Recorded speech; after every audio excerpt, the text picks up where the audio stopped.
Welcome back to Notebook Check, where we've got the HP Omen 17, or at least a version of it. This one is the Core i5 version. It is 1,300 euros of gaming laptop with a 17-inch Full HD screen, SSD, hard drive, and a GTX 1060 inside. So in comparison with the version we tested at the end of last year, which was the high-end model for 1,800 euros, that had the GTX 1070, that had an NVMe SSD, and that also had a Core i7 inside. This one at 1,300 euros is interesting because we found out that it can play pretty much every game in Full HD and most at high settings. In this video, we're going to take a look at some of the test results we got in our Notebook Check test. We'll take a look around the device, give you some score breakdowns and some performance test results during the video. Thanks for watching. Don't forget to like the video. Don't forget to subscribe. But first, take a look around the HP Omen 17.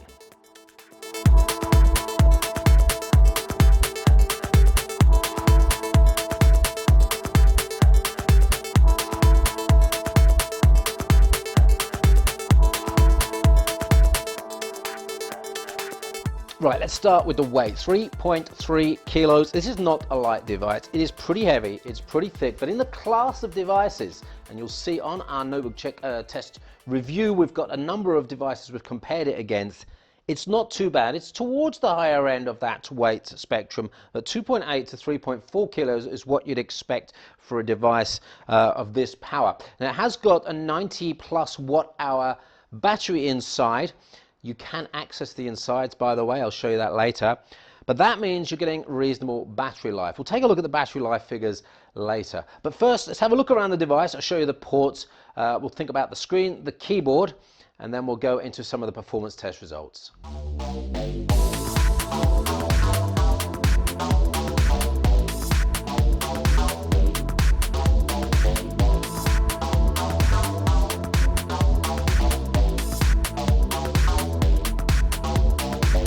Worth mentioning that we haven't got a USB-C on here, but we do have three USB 3.0 ports. We've got separate headphone and microphone input on this side.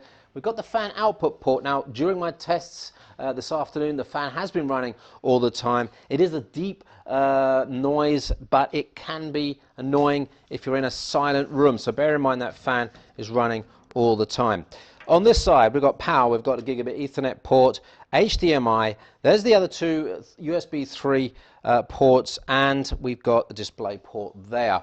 SD card slot there, and in our tests we got over 60 megabytes per second read and transfer speed, so reasonable, not up there with the incredible 200 megabytes per second that we got on the MSI GT72 last week, but 60 megabytes per second, probably acceptable if you're transferring Full HD 4K videos, copying over some gaming files there. On the underside, you've got fan input ports there. There's no more ports on that side. Nothing on the front as well, so that's fairly plain.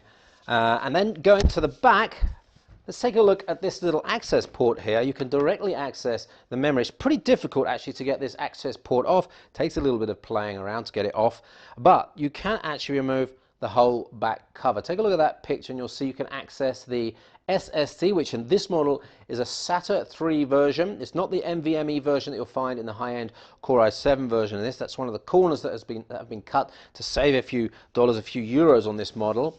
You'll also be able to access the 1 terabyte spinning hard drive, the Wi-Fi card. That battery is fixed in. You won't be able to remove that, of course, without screws and cables being undone. You can also access the memory banks as well, but of course you'll be able to access that through the memory access port on the back. It's a reasonable finish on the outside of this HP. It's trying to be a carbon fiber finish. It's a little rubberized pattern on this, a mesh pattern on this, and a non-rubberized pattern on the plastic part here. A little bit fingerprint friendly, but that's to be expected from a plastic finished device. Before I talk about the screen, let's talk about the keyboard. It's red backlight here, single color.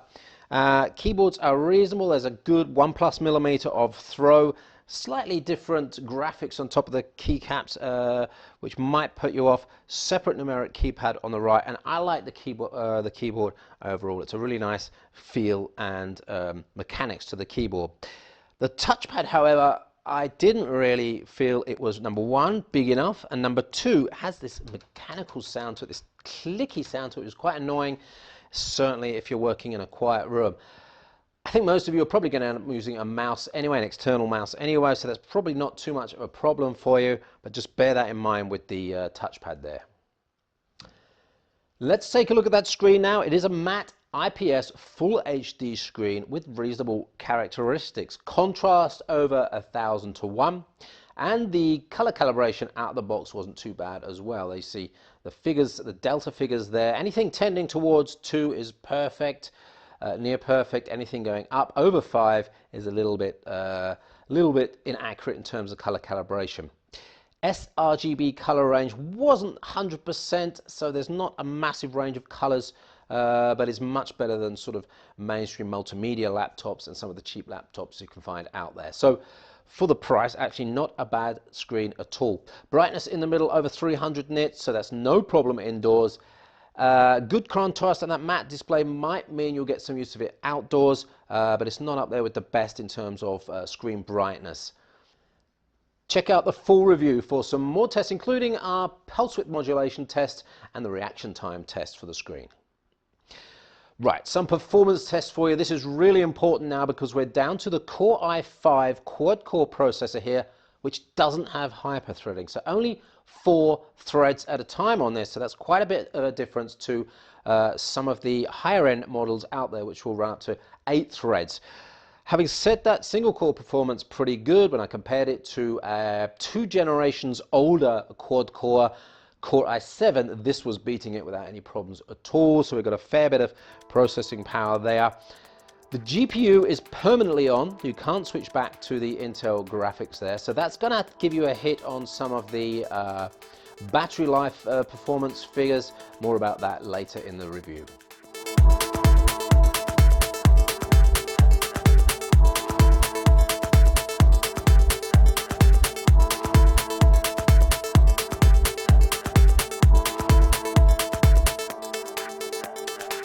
So what did we see in terms of Cinebench performance scores? The single 64-bit test came in at 11% slower than the Core i7 version. So that when we get to the quad-core test, things are a little bit different. Because of that 4-thread limit, the CPU, Cinebench R15 multi-CPU test was coming in at only 464 points, so 32% less than the Core i7 version, which was coming in at 679 points. So if you're really concerned with CPU processing, bear that in mind. This is a 4-thread Core i5 and not an 8-thread Core i7.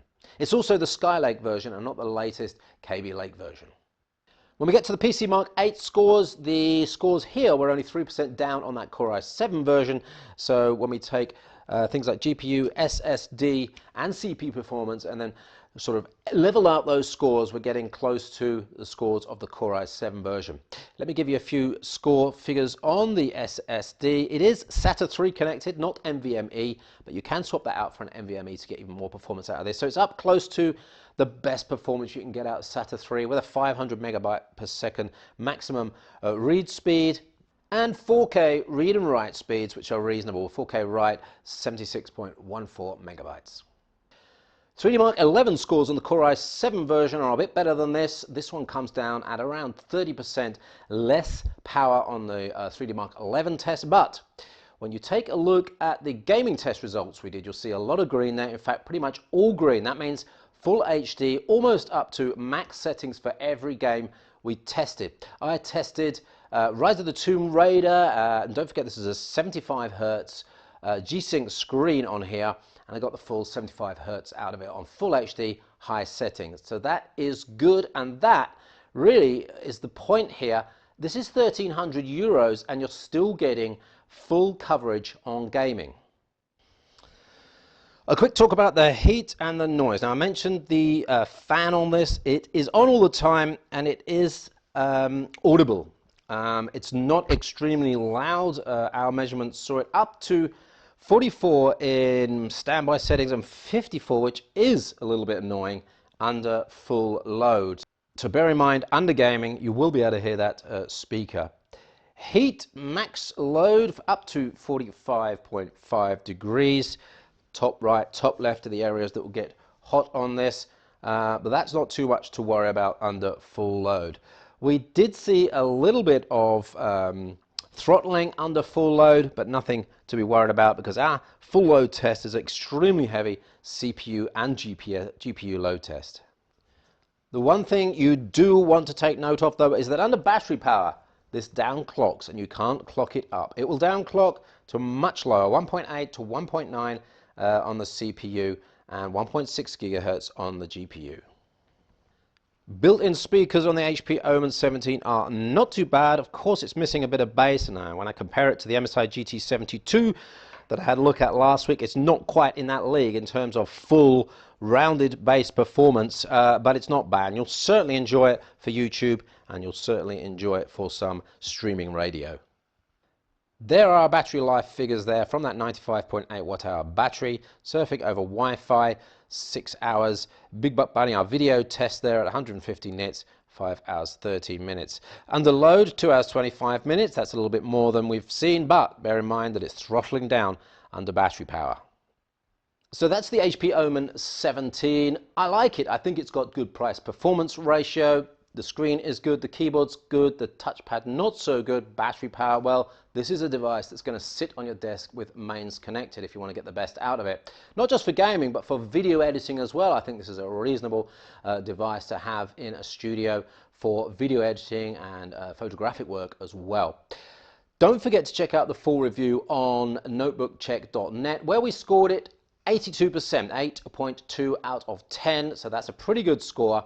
And definitely, if you're looking at something around the 1,000 to 1,500 mark for gaming, for something that's going to last you a couple of years as a student laptop, if you're looking at video editing, some creative work as well, definitely worth looking at. There's really not too much to worry about. I'm going to leave you with the pros and cons there, and I'll ask you to not forget to give a thumbs up, and don't forget to subscribe if you want more out of notebookcheck.net videos. Thanks for watching. We'll see you on the next one.